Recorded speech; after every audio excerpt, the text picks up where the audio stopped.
All right, we'll give you a breath on 3. 1, 2, 3.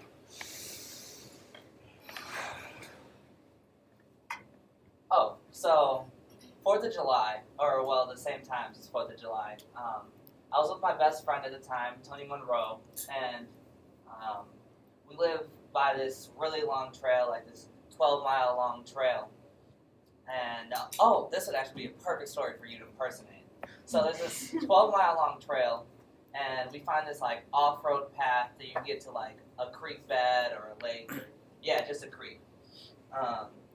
So 4th of July, Tony's mom is like the coolest mom ever. She's like, kids shouldn't have fireworks. Buys us $200 worth of fireworks. So we're like, yes. So we're all carrying backpacks of like just bottle rockets and moon shooters, whatever you call them, little tanks that go. So we find this like open area where there's just water everywhere and there's like gravel, and we're just standing on the gravel, just launch fireworks, and there's like a path over there, and we're not supposed to, but we take Roman candles and we're like launching them at the bikers. Most of them don't notice, but 1 or 2 of them do, so we're like scattering. But yeah, we created this like little mound fortress thing of just bottle rockets, and we're sticking Roman candles in there and just launch them in the air. One of the times the kid goes and launches, he lights the Roman candle, turns, twists, knocks the Roman candle stand off, and you just see a bunch of 8th graders scrambling because it's like Roman candles launching everywhere, and we have like a limited space because there's water on this side and water on that side, but there's this like steep incline that we can run up, and like 8th graders, we're all like pinned in trying to run around. All of a sudden we see a Roman candle launch. The stand turns right at the backpack that's full of fireworks, and luckily it bounces onto the backpack and out. So one of the kids just runs up and like dives on the backpack, and we're like, like it was one of the most terrifying moments because we almost lost like $100 worth of fireworks. So we're like, let's keep the backpack with us at all times. We're safe. So later on, we're just dicking around, and really far off in the distance, like a distance of a bottle rocket away, we swear we see someone like laying down. And we're like, we've been here for like an hour already, and we haven't seen anyone moving.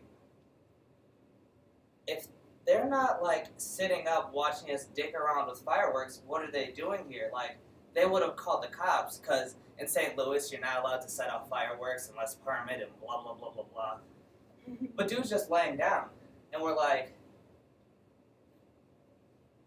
what's going on? And so, as 8th graders would do, we start shooting bottle rockets at him. And so you're probably thinking like, oh, this is probably like a fire thing. All of a sudden, we get a bottle rocket to land this far away from him, and he doesn't move. So we're like, even if someone was sleeping, why aren't they moving? And then all of a sudden, we get one, we hit him. We literally hit him with one. Literally hit him with one, did not move. So we're like, we're getting paranoid, we're trying like, hey, hey. So we get a biker, preferably one that we didn't shoot a moon shooter at. We actually hold him hostage, like, hey, answer our question. So we go over to this this next little spot. Biker goes up and touches him. Dude was on his lunch break and fell asleep. We're like, we hit you with a fucking moon shooter. How the fuck did you not wake up? He's like, oh. He had headphones in. So I'm just like, so we're just sitting there, and first we thought we were going to die because we were about to set off a bunch of fireworks. Then we thought someone was dead. That was an eventful time.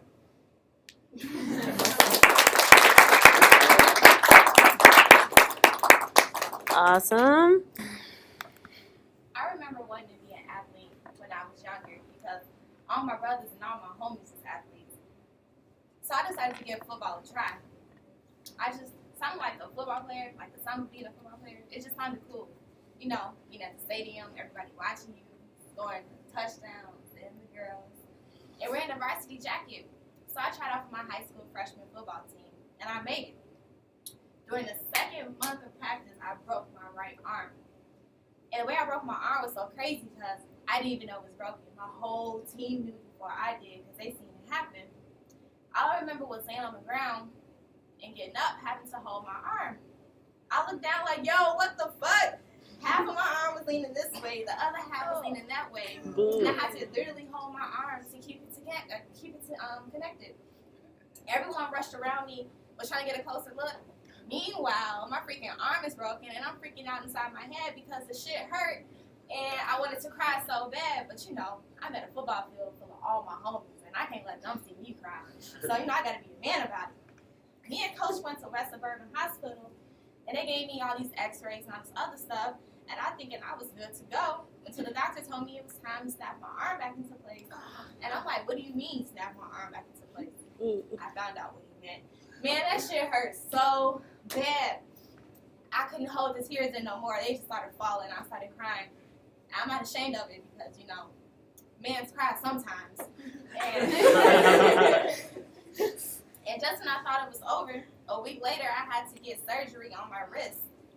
And I don't even remember having surgery because they gave me some really good medicine for it. And just when I thought it was all over, I found out I have to wear this ugly, annoying, and itchy red cast for 3 whole months. At that point, I knew football wasn't for me, and I gave up my dreams and wanted to be an athlete. And it was kind of just depressing because my whole freshman year, I was walking around being known as the broken arm boy. Oh, I remember this other time I was in kindergarten, right? So I guess I was being a little bad, and my teacher gave me a red card. And it was time to go out for recess, so I'm going with my homies out the door, and the teacher stopped me and was like, you can't go outside because you got a red card. I was blue. So what I do, I treated her. And then what she do, she sent me to the principal office. And once I got there, I treated the principal too because I was still mad. Like, not going out for recess, that's like the worst thing you can do to a kindergartner.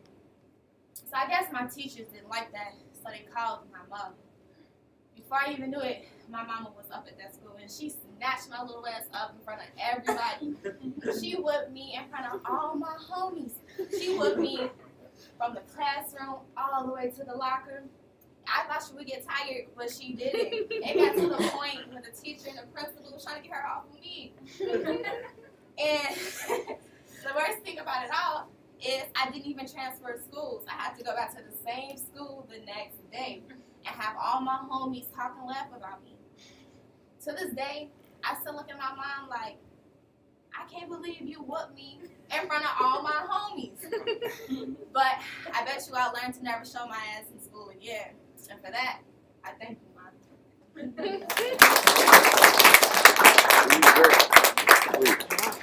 All righty. We'll give you a breath on 3. 1, 2, 3.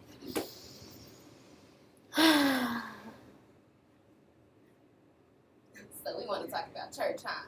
Girl, let me tell you, because you know I'm the church queen. Since I was a little bitty baby, got knee high to a grasshopper, girl. Yep, that's me. Let me tell you, Kristen, put that goddamn cookie back on that refrigerator before I beat that ass. Let me tell you about church. Meet my grandmother. Yes, Sally Mae, that's her. If you haven't known her, Google her. Sally Mae, Mother Henny, that's her. Let me tell you, Miss Page. I grew up in church. Little bitty baby. Everybody thought it was just the silliest thing ever for my mama to make me go to church every Sunday. Like your mama didn't wake you up every day during the week at 5 a.m. anyway. Girl, bye. So, yes, my granny took me to church every Sunday morning. Made me the person who I am today. That's why I sit here proud looking at you. But, anywho. Yeah, so church was really fun. We went, but I didn't have to do everything that the other people did. You know how they used to be in church and they used to just be singing in the choir and they were the ugliest robes, girl. Like, you know, they used to just be sitting up there like this and all of this. And my mom was the director, so we used to just have to watch her do like this all Sunday morning. Like, all Sunday morning. And it just used to blow me. Like, why? So she ended up just going ahead and letting us do our own thing. So my pastor, the Reverend Dr. Mac McCullum, just great. But if you don't, I mean, I'll tell him that you want to. But anywho, the Reverend Dr. Mac McCullum, girl, he's great. He's located down there on Cicero. You know the one right over the bridge, that big old church that sits right there. That's my granddaddy. Don't you tell him anything about him, because you know he gets on our nerves. But anywho, yeah, girl. So he lets us have a children's choir at church. You know, the kids, we get to do whatever we want, sing whatever songs we want. You know, since we was kids, they never paid attention to us. So during service, we would just go ahead and sneak downstairs in the basement, and they would think we were down there praising God and clapping hands. Girl, we was down there eating and talking crap about everybody upstairs. Girl. But I'll tell you one thing about that children's choir. They had these two ladies. I don't remember their name, but they were some old ass. They were nice when they wanted to be. They sponsored our first trip to Canada for us. Whoop whoop, out the country I go.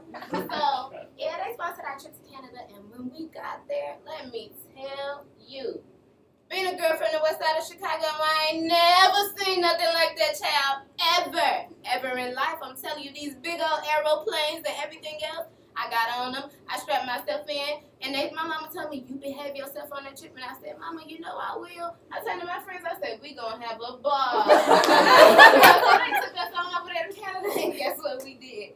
We had a ball. We got on this little boat ride, we got in set in the water. Girl, we going across the Niagara Falls, the water's just coming down. And it's so peaceful. You know how people tell you that it's sometime in your life you're gonna find peace? Not now, maybe later, not later, maybe now. Girl, I found it right then and there on that water, and I ain't want to leave not one more time. I'm telling you, if I could live in the Niagara Falls, I would. But unfortunately, we had to come back. The Nags brought us back. But they said we could go again, but that was 10 years ago, and we still sitting here, so I guess we ain't going.